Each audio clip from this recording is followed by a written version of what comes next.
So my question is to the Minister for Arts. When will the review of the APY Arts Collective be complete, and has the Minister spoken with artists about the impact the review may be having on their work and well-being?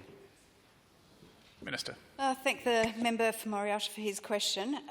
In terms of a time frame, the issues being considered on the APY Arts Centre Collective are certainly broader than the National Galleries review. So what I have said to the panel is for them to make haste in their review. I would hope to have something by the end of the year, but I'm not putting a deadline on it because of the sensitivity of the issues that they are investigating and the complexity of the issues they are investigating. What we may have seen in the Australian is obviously the headline grabber of White Hand on black art, but beyond that there are a number of allegations around coercive control, governance issues around the APY Arts Centre Collective, a broad range of issues that are being investigated and are part of the terms of reference.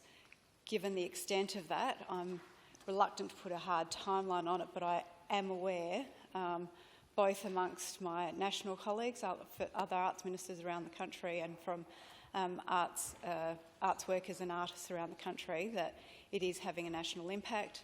So the panel has been instructed to work as quickly as they can, but work as thoroughly as they can. I think one of the criticisms potentially of the National Galleries review was that it was very narrow.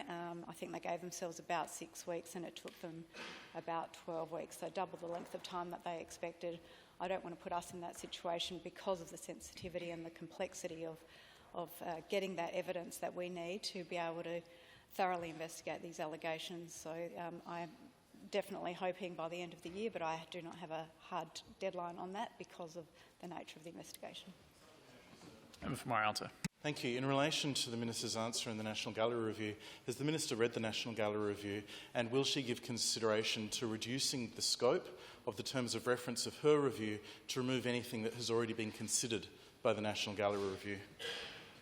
I thank the member for the question. The National Gallery Review looked at the provenance of the 28 paintings that were to be going into their exhibition. It was quite narrow. I have read the review. I've had a briefing with Nick Mitrovic as well. I have asked the panel to get in touch with the reviewers that were involved in that. I understand there was further evidence that wasn't made public in that report that I don't have access to either, but I think there is some evidence there that might flow into the terms of reference that we've given. In terms of making it narrow, I think it's really important that we do look at the broader issues around how those artists and art workers have been treated. And if any of those broader allegations in fact are true around the governance of the APY Arts Centre Collective. So I'm reluctant to narrow it only to have a result of what we have now with the NGA report, which is it hasn't really dampened anyone's concerns about First Nations art and how it's produced, certainly in the APY Arts Centre Collective, but also having that flow-on effect nationally.